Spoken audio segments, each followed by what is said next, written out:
नमस्कार दोस्तों, मैं हूं संजय कथुरिया, प्रोफेसर बड़ा बिजनेस प्राइवेट लिमिटेड। और आज जिस कोर्स के बारे में आपको बताने वाला हूं वो एक पाथ ब्रेकिंग कोर्स है। उसका नाम है फंड रेजिंग। जी हां, देखिए, कोई भी जब स्टार्टअप चालू होता है या कोई भी मिड साइज कंपनी भी हो जाती है, उसके लिए फंड रेजिंग बहुत इंपॉर्टेंट होती है। तो फंड रेजिंग जो होती है वो दो तरीके से हो सकती है। पहला, आप उधार ले सकते हैं। दूसरा, आप जो है कंपनी के शेयर्स बेच के शेयर्स के अगेंस्ट पैसे ले सकते हैं। तो आप कौन से तरीके से जाना चाहेंगे, ये आपको ध्यान रखना है। तो इस कोर्स में हमने बताया कि अगर आप शेयर्स बेच के पैसा रेज करना चाहते हैं तो किन किन चीजों का आपको ध्यान रखना है। उसके लिए आपको इन्वेस्टर्स के सामने पिच करना पड़ेगा। देखिए, उधारी में क्या होता है, उधारी तो बड़ी सिंपल है। आप गए, आपने प्रोजेक्शन दी, आपके पास कोई जमीन है, उस जमीन के वैल्यू के अगेंस्ट आपको लोन मिल जाएगा और आप धीरे धीरे उस लोन को चुका देंगे। पर जो निवेशक होता है, जो आपकी कंपनी में इक्विटी लेता है, वो आपके साथ पार्टिसिपेट करता है, आपके दुख सुख का साथी होता है।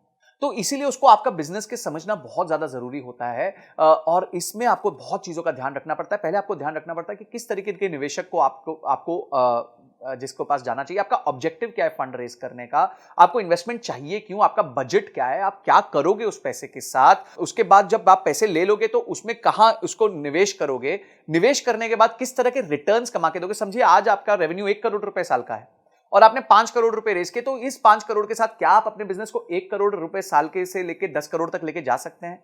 ये सारी चीजें आपको ध्यान रखनी पड़ेंगी, आपको अपने निवेशक को समझानी पड़ेगी, स्टोरी समझानी पड़ेगी कि क्यों आपका बिजनेस इतना अच्छा है। क्या क्या स्टेप्स होते हैं फंड रेजिंग में, बूटस्ट्रैपिंग क्या होती है, बिना फंड रेजिंग के कैसे बिजनेस चल सकता है, इन्वेस्टर्स को जब आप पिच करते हैं तो कैसे करते हैं, कैसे उसके उसके फ्रेमवर्क्स भी दिए हैं हमने, पिच स्टैंडर्ड पिच डेक्स भी दी हुई है कि कैसे पिच डेक बनानी चाहिए। उसके बाद आपके प्रोटोटाइप्स क्या होते हैं पिचिंग के, आपके टर्म शीट क्या होती है, ड्यू डिलिजेंस क्या होता है जब लोग आपके बिजनेस को आके समझते हैं। उसके बाद किस तरह का पेपर वर्क होता है, आपका शेयर होल्डर एग्रीमेंट क्या होता है, शेयर सब्सक्रिप्शन एग्रीमेंट क्या होता है, कंपनी की वैल्यू कैसे तय की जाती है कि भाई ये कंपनी 100 रुपए की है कि 200 रुपए की है।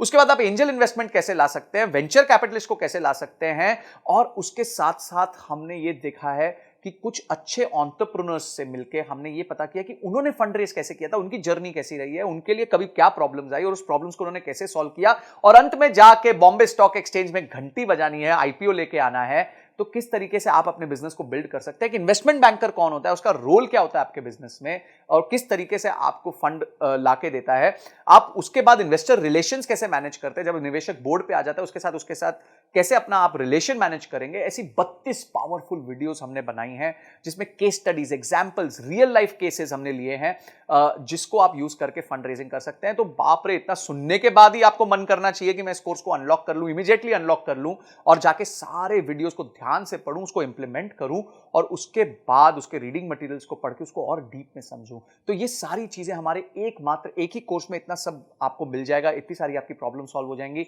आपका गोल है अगर कि कंपनी के लिए फंड रेज करना है, तो आप इस वीडियोस को देख के बहुत अपने आप को इक्विप कर सकते हैं, प्रिपेयर कर सकते हैं। इसके साथ हमने 450 फंड्स की लिस्ट भी दी है, जिनको आप अप्रोच कर सकते हैं, उनके फोन नंबर के साथ, उनके किसको आपको अप्रोच करना है उसके साथ। ये सारी चीजें हमने इसके साथ फ्री रिसोर्सेज दिए हुए हैं।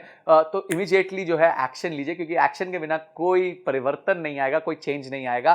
तो आपने इस वीडियो को देखा, आपने इस कोर्स को अनलॉक किया और आपने ये तय किया कि इस कोर्स को देखने के बाद मैं फंड रेज में और ताकतवर हो जाऊंगा। इन सब के लिए आपका बहुत बहुत धन्यवाद।